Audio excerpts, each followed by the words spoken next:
everybody. Welcome to the Training, Learning, and Development community. Thanks for joining us this morning for another member showcase. We have lots of member showcases scheduled for, the next few months. And so I'm really excited. I love this particular series because selfishly, I get to talk to people and meet new people and ask questions and sort of satisfy my curiosity about all of these incredible individuals in the learning and development space. And case in point, here is Judy Katz with us today, who I have actually known of Judy for years and years and years.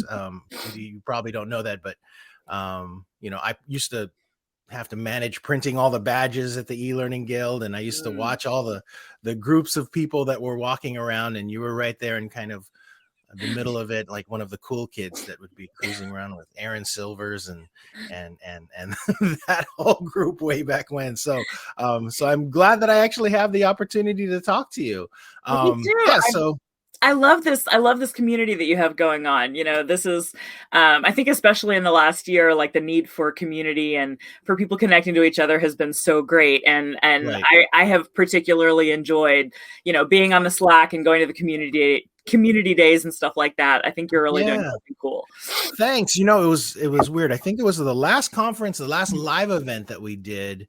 I had written a little thing about how it felt like, back in 2019, it was that creating connections felt like, or creating community was like an act of rebellion. And that's kind of sort of been in my background forever since I was a teenager, is just being a rebel. And also, between music and other things that I've done, it's always been about bringing people together. And I felt like we were in a world where people were trying to divide everything. So, TLDC is kind of built on the back of that, of just it might be hard, but we're gonna connect, we're gonna meet each other, and we're gonna get to understand each other so that we just have a better sort of background on what this world is about. So I love that. We can't have too much of that. That's fantastic. Right. No, thanks. I appreciate You're such a light. You're really, I don't know. You're just kind of this presence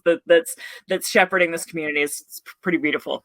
Oh no, thanks. I really appreciate that. It's just, I have a 7-year-old, so I want the world to just get a little better, and this is my way of trying to get that work.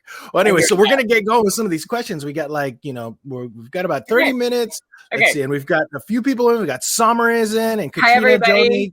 Yeah, Danny, Sky. Thanks for joining us this morning. Okay, so Judy, I was saying earlier, I remember.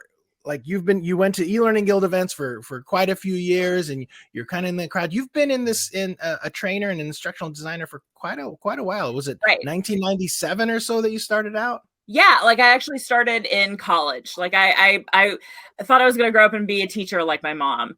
And, she said, I think over the years, there was a combination of messages from you don't want to deal with this BS to you don't have what it takes to deal with this BS, wow. which is true.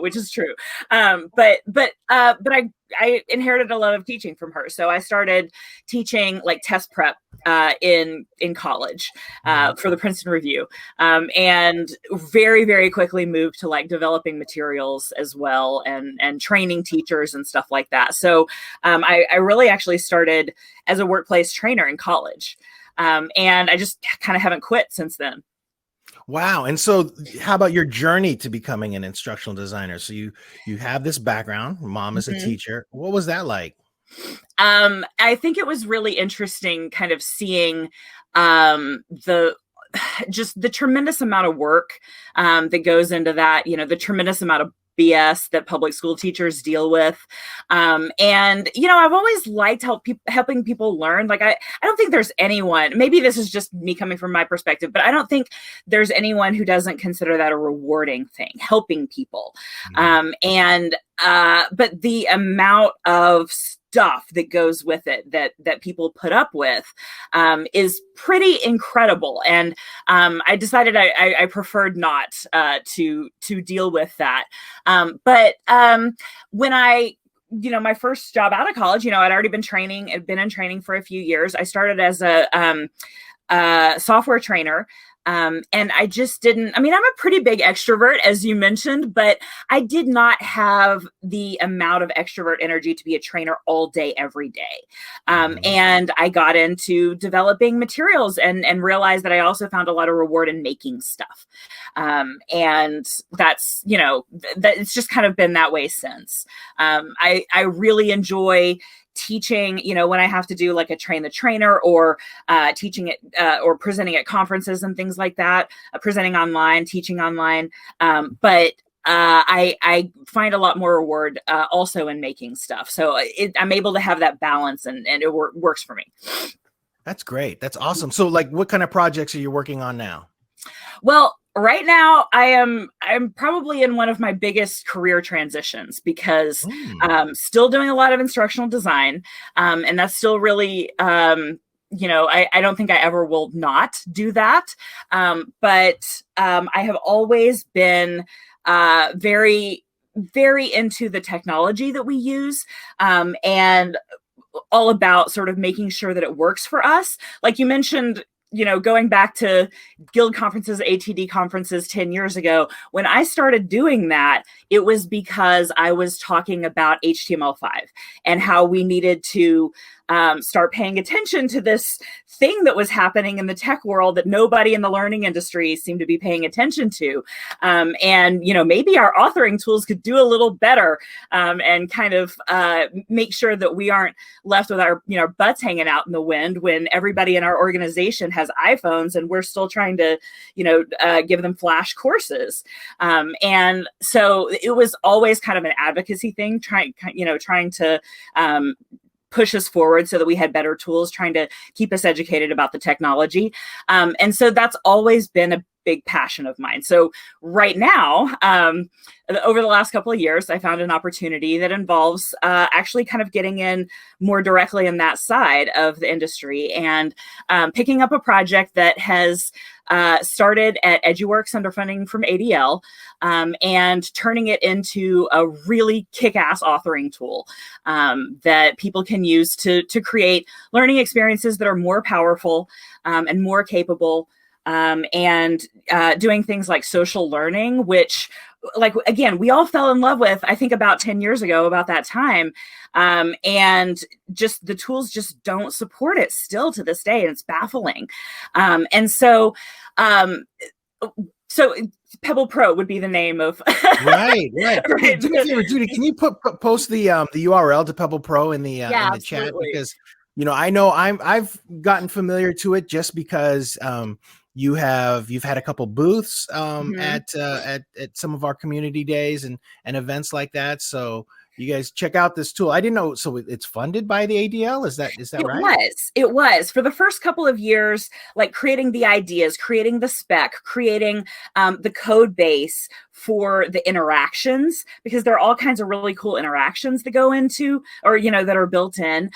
Creating the web reader, because it's actually ebook software. The content that you create is in EPUB format, but it's extremely capable EPUB format. Like, it's about 10 years ago, the EPUB standard evolved to include JavaScript, which means that now you can do basically any of the interactivity on the web you can do inside of an EPUB. So it's really limitless, and that includes XAPI. So basically, all of the code for creating these EPUBs that were super, super interactive, super instructionally sound, XAPI enabled from the ground up. All of that was funded by ADL.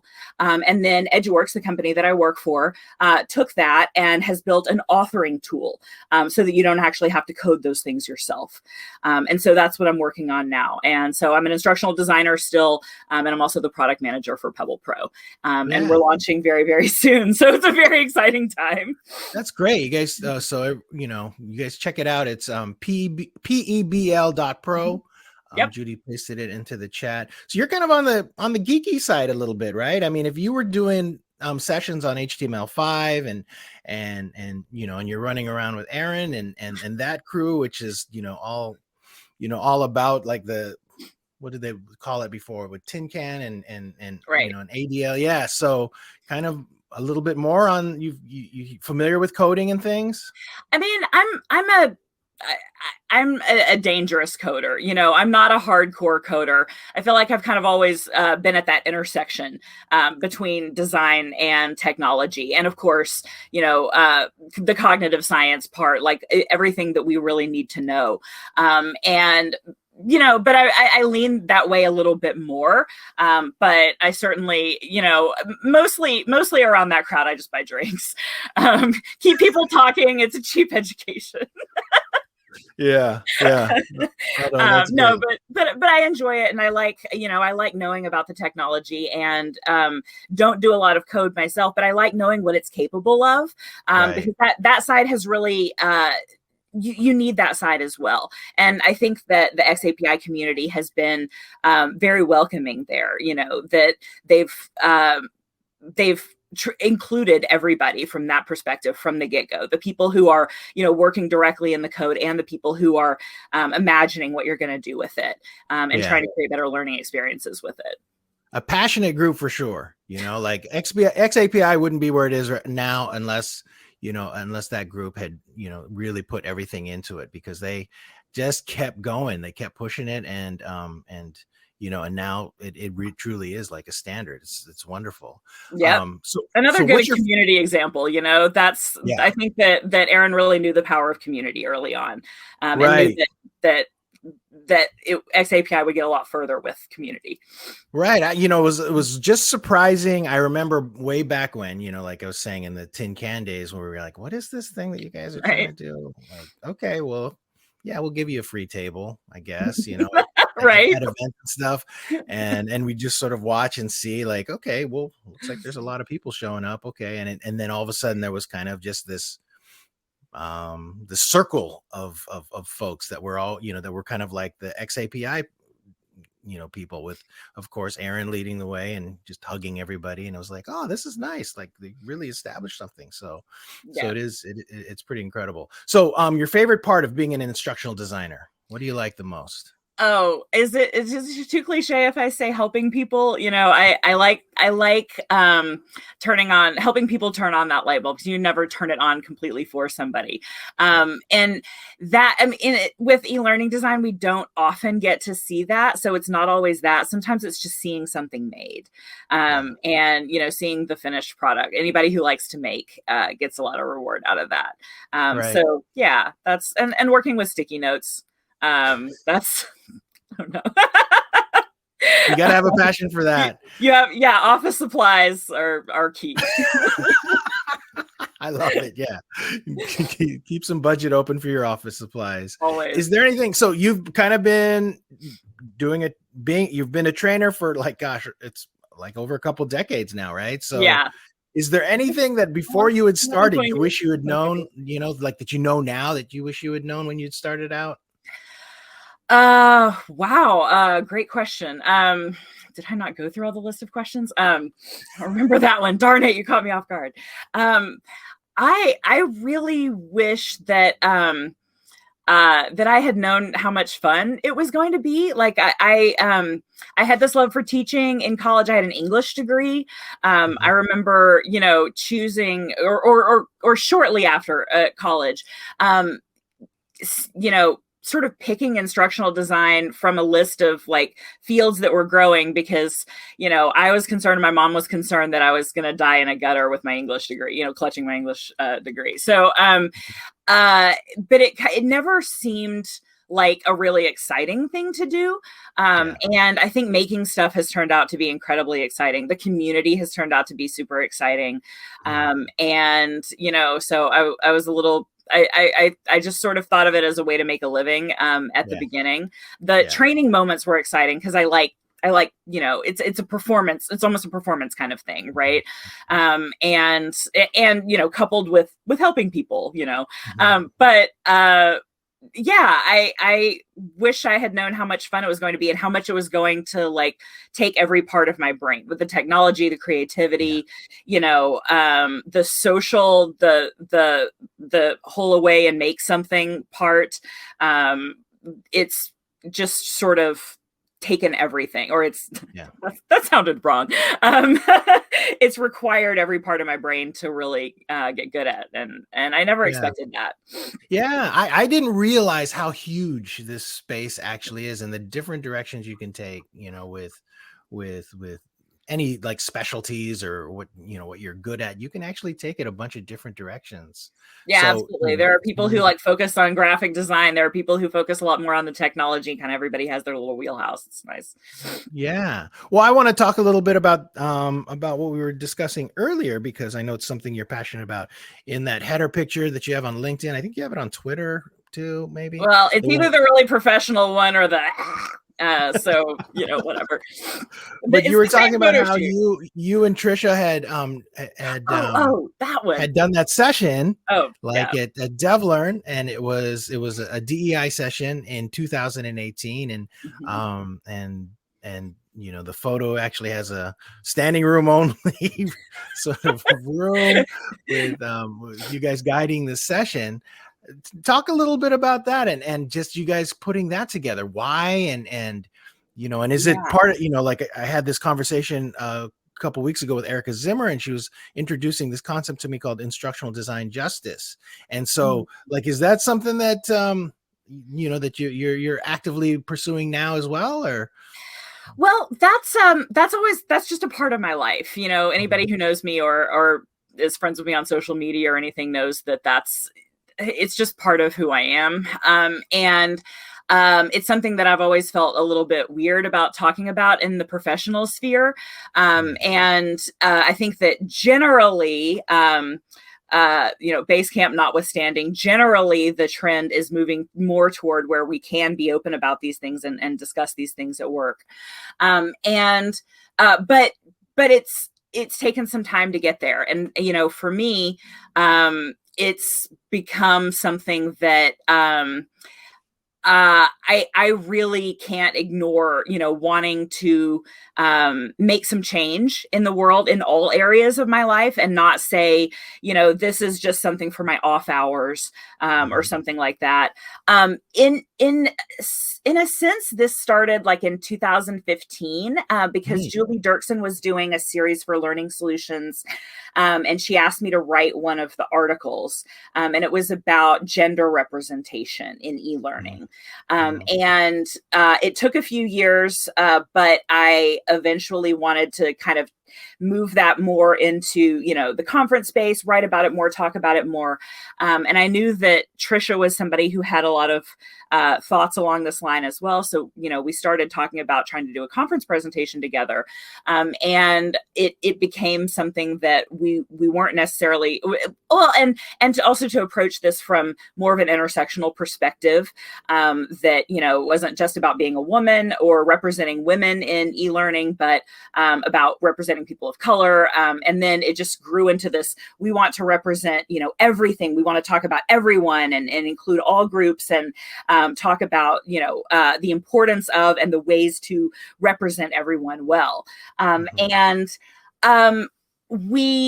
That first session that we did at DevLearn, and we ended up doing for about a year, really focused on the importance of and sort of the considerations of representing people. And now it's transforming into more of a, this is how to select media. It's more tactical, more oriented toward development. These are some specific vector image, packages that we really recommend that you can use, and you can change people's hair color and skin color and body type and, all of these things.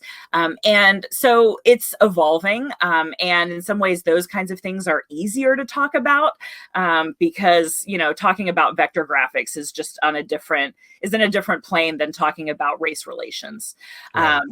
But it's also important to give people that tactical know-how to do those kinds of things. And I'm also starting to see a lot more people talk about it in the space.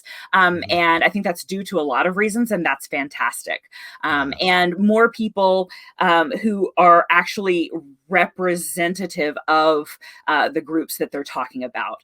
And that's good. I think that that's very important. So for example, you have Jess Jackson from Torrance doing a lot of diversity work. And I think that's fantastic. She does a fantastic job. I've been to a few of her sessions. And actually one thing that came out in TLDC the other day is I'm really more interested in starting to talk about neurodiversity because, again, I'm actually autistic and I really want to talk more about that space. And I would really love more than anything, I would love for more of the design advice and the stuff out there to be written from an actual neurodiverse perspective.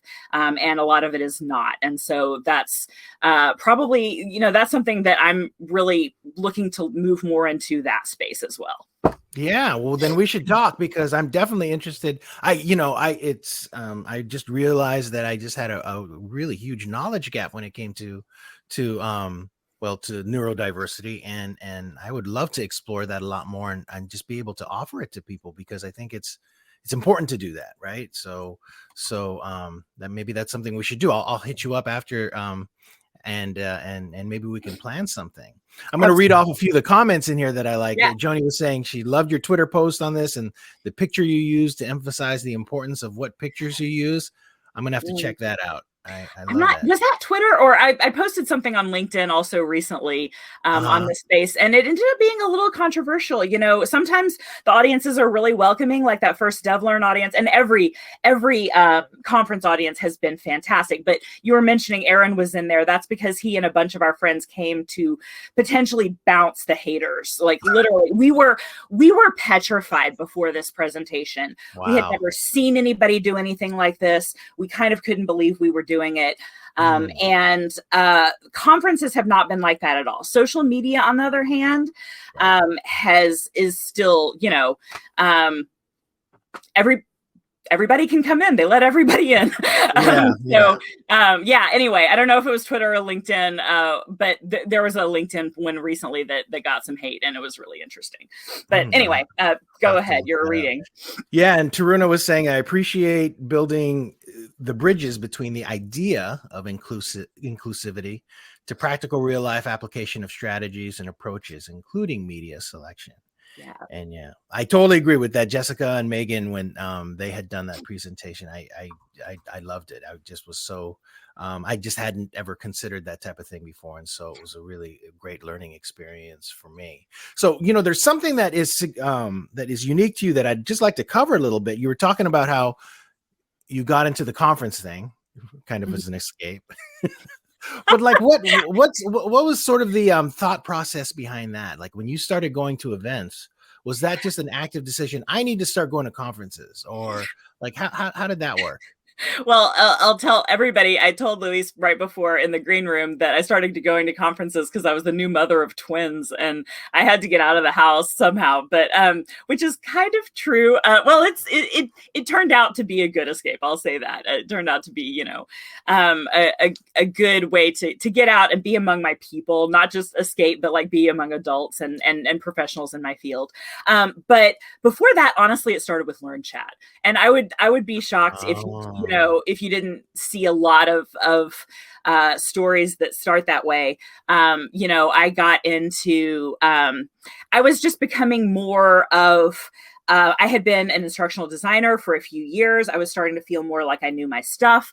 I was presenting online to the Chicago Lectora group. I was a big Lectora user, and I've always been somebody who likes to take the tools and just do all kinds of crazy stuff. So I was turning into more of a person who had something to say.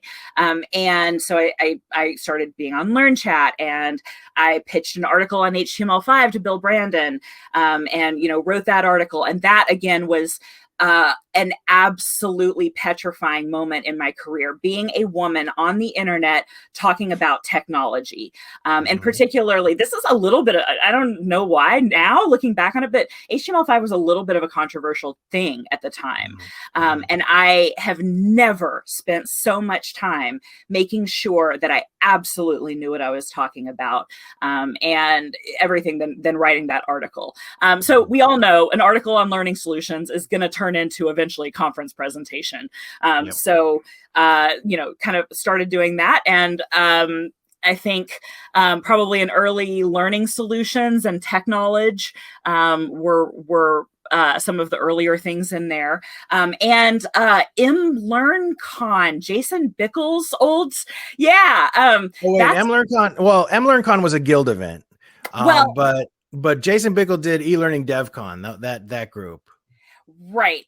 So I can't remember honestly at the time. I know that Jason was involved at the time. I know that he sold it to the guild, and I don't know whether this was before or after, but this was also one of the early weird like things that I went to that I was like, oh, I'm talking about HTML5. Somebody let me talk, and met Chad Udell there, I remember, and some other really cool people.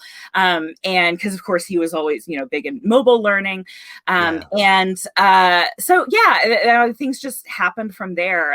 And again, talking about community, it's become something where the people in my field are some of my best friends, not just best work friends, but best friends, and the people that I keep in touch with on a daily basis.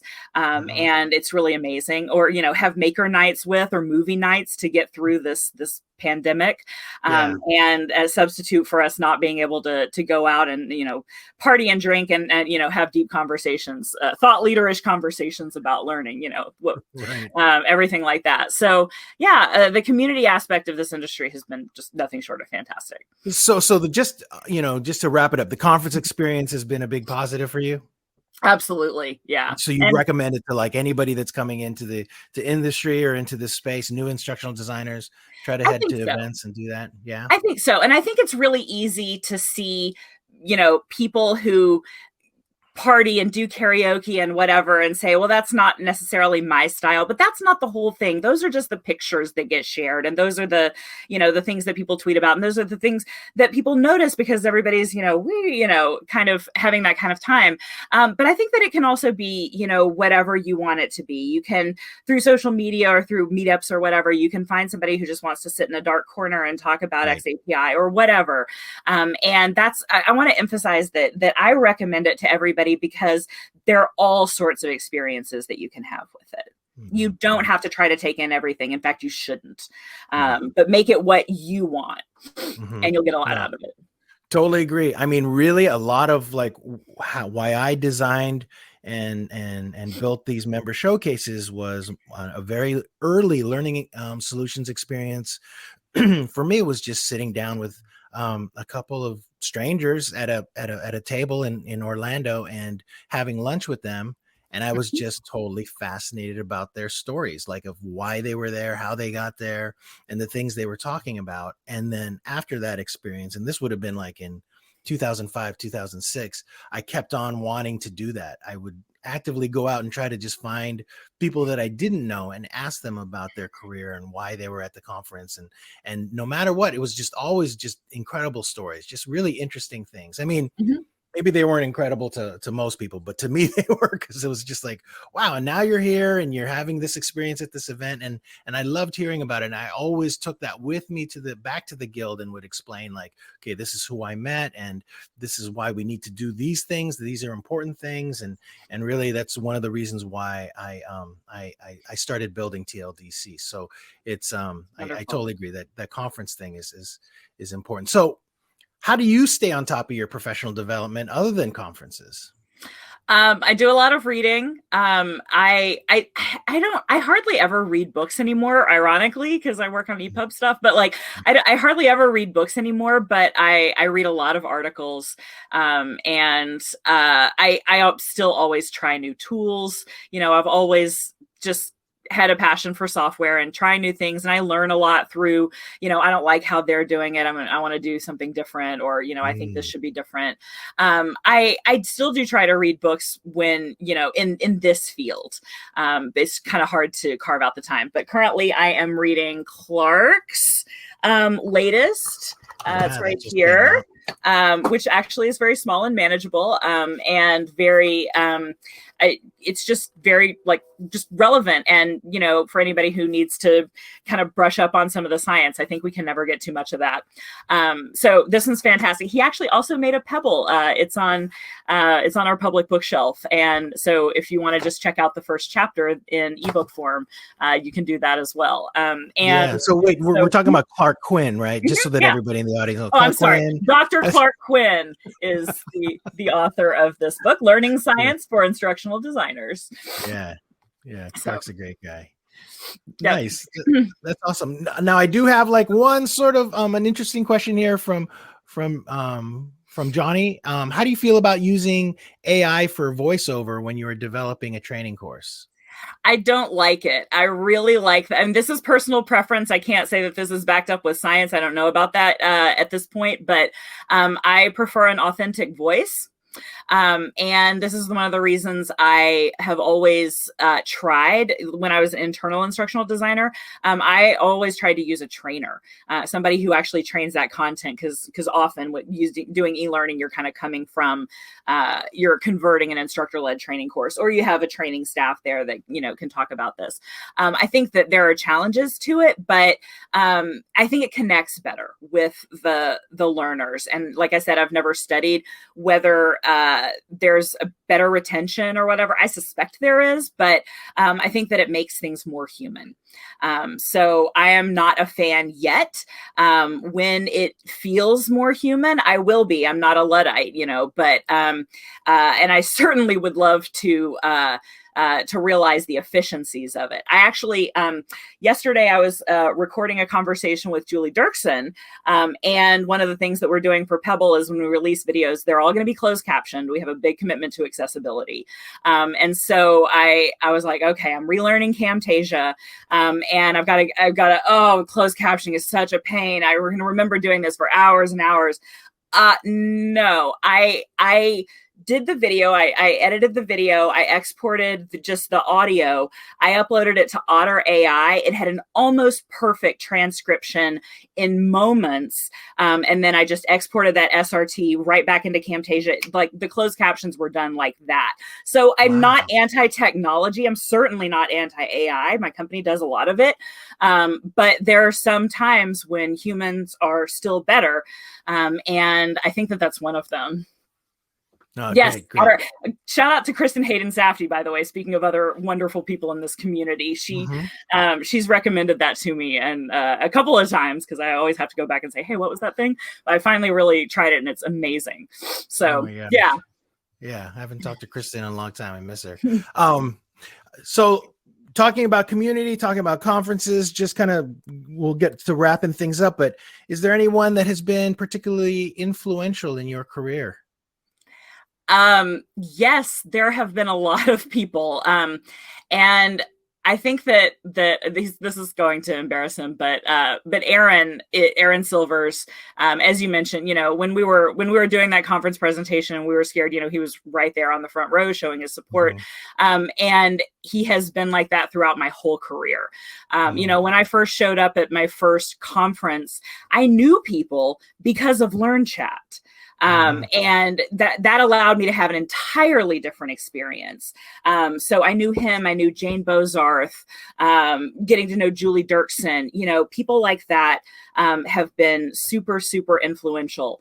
And the way that Aaron has always tried to build community and has been personally supportive of the people in the community, I think has been just huge. I think there are a lot of people in the industry who would say the same.